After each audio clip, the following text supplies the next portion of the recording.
Three high-yielding dividend kings. Welcome back, guys. If you are looking for some high-yielding dividend stocks with phenomenal dividend records, you are in the right place. Like the video if you don't mind, and let's get right into it. We're talking about ticker MMM first on our list with a 5.85 annual dividend yield. Very phenomenal yield, especially for a dividend king. Most of these higher-yielding dividend stocks yield between like 1.5% to 3%. So a 6% annual dividend yield is pretty phenomenal, but there are some reasons for why the yield is so high currently. We can see that they are down the past 6 months, 17%, 30% the past year, and on the 5-year chart, down 50%. So the market has been in a downtrend for quite a while, as I'm sure you guys already know, and a lot of these bigger players have been taking some hits in their share price. This thing was trading for $202 just in 2021, so pretty bad fall the last couple of years. Now, 3M also has a lawsuit out against them for some earplugs that they made that basically were faulty. And so there is an open lawsuit. Basically, we're waiting on some news about that. We'll see what happens, how that affects the price, but that has been pushing the price down as well. If they do have to do a huge payout to a bunch of people who are victims of using that product, that would definitely be a negative for the stock, but that is a little bit already priced in my opinion. As we've seen in this downtrend, it's taken a much worse hit than a lot of the other dividend kings. So if that lawsuit is to be resolved in even a better way than anticipated, this thing could jump. If the market starts to rebound, this could be a low point. We could see it come back up. Of course, that's not financial advice. Who knows what's going to happen, but dollar cost averaging is always what I recommend to people. And 3M is getting to a point where I may even open a position pretty soon here.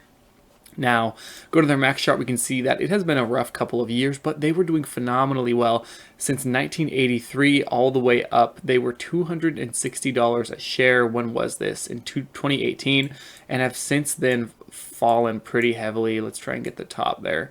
Fallen 60% and down 50% over just since 2021. Blah, I can't even talk. So definitely beaten down. Maybe to a buying point. Let's see, they haven't been this low since 2013. So they had an insane run from 2013 onward and now have really seen a pullback. They were affected a little bit by the pandemic. So they're actually lower now than they were when the pandemic first started, which is pretty crazy to think about. Jumping into their dividend history, we are on, let's see, Seeking Alpha. We can see that let's actually go back. I love Seeking Alpha. You can see their growth. You can see all of this stuff, their income statements, and now looking at their dividend history, 10 years. So in 2013, 10 years ago, they were paying 64 cents. Now they're paying $1.50 a share. That is pretty phenomenal. We can see that they have not had a cut. If we go to their max, absolutely insane. This has them paying since 1989. They've done a couple splits. Another stock split wouldn't be too terrible in my opinion, but decently average yield of 6%. Now, of course, that yield has been growing a lot recently because the price has been falling. So the percentage that you are paid out from the company versus the share price is changing as the share price goes down. I do like Seeking Alpha for a lot of this information. You can even go to their valuation, see what they think. So they have a lot of it is locked. You can buy the paid version, and I don't think that's a bad idea. I've never really used it because you can get a lot of information for free as well.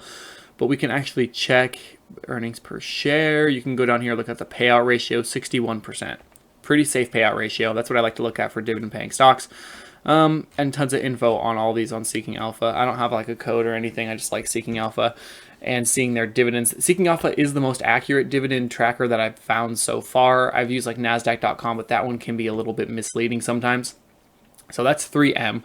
Remember, 6% dividend yield. Let's go talk about the next one, which is ticker IBM with a solid 5% dividend yield. Now we can see IBM is paying, similar to 3M, $1.66 each quarter in their dividends with a price of $132. So they have been trading sideways the past 5 years, only down 5%. So very different than 3M. So IBM's stock, so their dividend has been a lot more consistent. Their dividend is not increasing because the stock's been dropping like we have seen with 3M. But at the same point, this may not be at as good of a buying point as 3M, but of course, it seems like it might be a little bit less risky. When they do trade sideways, there's nothing wrong with that, especially if you're getting a 5% annual dividend yield, in my opinion. But they are still up almost 400% all time from 1983. Definitely not as much growth. And IBM is a huge company. I'm sure you guys have heard about it before. Present in over 175 countries, founded in 1911. So really interesting IBM's history. They are in a lot of different areas of business, so it's kind of hard to just dictate one little. You can't really categorize it because there's so much that they do. We can see that they were paying 81 cents per share in 2013 and now are paying $1.66. So they have doubled their dividend in just the span of 10 years. So that's pretty crazy. You're looking at some insane dividend growth. And this has them having a cut in 1992. I'm not sure if that's accurate or not. It could have just been, who knows? Honestly, I don't know. Sometimes Seeking Alpha can get a little messy, but they are definitely more accurate. So this could have been, let's see, a couple year span. Yeah, that makes sense, from 1993. Definitely some good information. Definitely a pretty solid stock. Let's look at their financials really quick. Income statement, revenues. Let's see. So they did have a crazy revenue year in 2018. A lot of companies did really well in 2018 and then kind of had a bad couple of years because of the pandemic. We can see that they did have a rougher year, 2020, only 54. That's probably million in revenue, and then now up to 60 again. Scroll down to their dividend income. Let's see their net income. Much lower than it has been. Something to note, especially as we go through tougher times economically, that can be a big issue. Their payout ratio is super high, 325% compared to the last couple of years, which would make sense with overall how much money that they are making. Payout ratio is important, but IBM, a company with this crazy history, I'm sure that they have a good amount of cash on hand. Foreign sales, EPS. So a ton of stuff you can look at through here. SeekingAlpha.com is what I'm using. Again, if you guys are interested, you can even look at their ratings. Let's see what they say. Valuation B, growth D-, profitability A+. So pretty decent, not too terrible. What did their evaluation say on B+ for F for growth on 3M, A+ profitability because of how well they've done. So decent. Definitely not my favorite Dividend King, but a really high yielding one, and definitely a different sector than a lot of these other stocks would be in. So good one to look at. Last ticker of the day is ticker WBA. This is Walgreens Boots Alliance. 6.16 annual dividend yield, the highest of the three we're talking about today, paying out 48 cents each quarter in dividends. We can see they've had a rough year as well, down 28%. And on the 5-year, down 50.8. That's almost exactly the same. 50.37. Almost exactly the same as 3M. Now, there's no lawsuit out against WBA that I know, but with retail, you get a lot more risk with retail. It reflects what the economy is doing a lot worse than a lot of these bigger companies.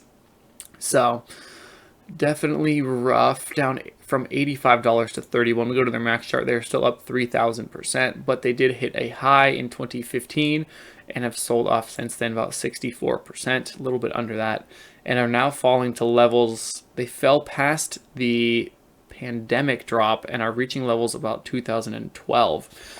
So you could argue this is getting to a buying point. If they flatline and stay around this level, I would put them a decent buying range from like $28, but that's not financial advice. That's what I'll be watching for. $28 to $30 doesn't seem like it'd be a bad idea.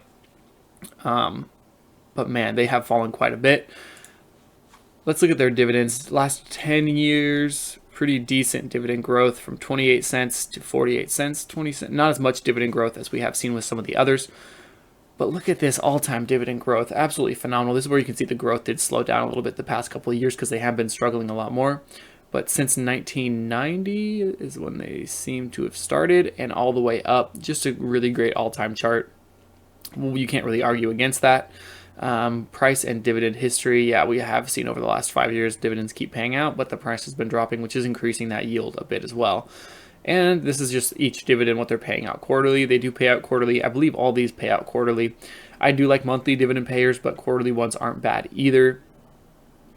Consecutive years of dividend growth, 30 years, and the sector median is 2 years.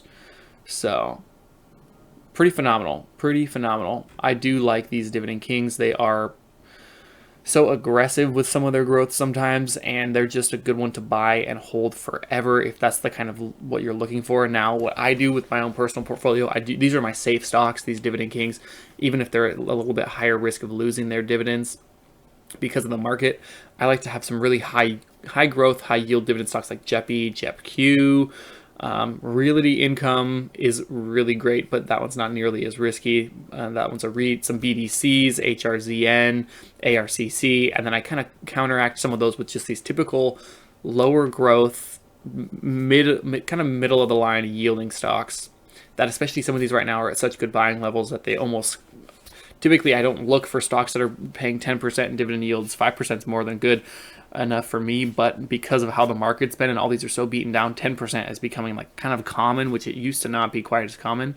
So these 5-6% yields from Dividend Kings are safer and just absolutely phenomenal. So I hope you guys enjoyed that. Let me know what you think in the comments down below. As always, I appreciate you guys if you like and subscribe to the video. I do stock videos all the time. I do some financial coaching videos, some budgeting videos, everything finance I want to have covered here. We're trying to hit that monetization mark of 1,000 subscribers and 4,000 watch hours. I'm doing decent on subscribers, but watch hours are tough. So I appreciate you guys watching the video. Give me any criticism down below in the comments. Let me know what you think. Should I do more of these videos? Should I do a Dividend King challenge? I do have one dividend challenge that I've been doing for since the start of 2023. Go check that out if you are interested. Definitely been super fun seeing how dividends affect and how they've been doing in this market. And as always, you guys, I hope you had a good day today, and I'll see you in the next one.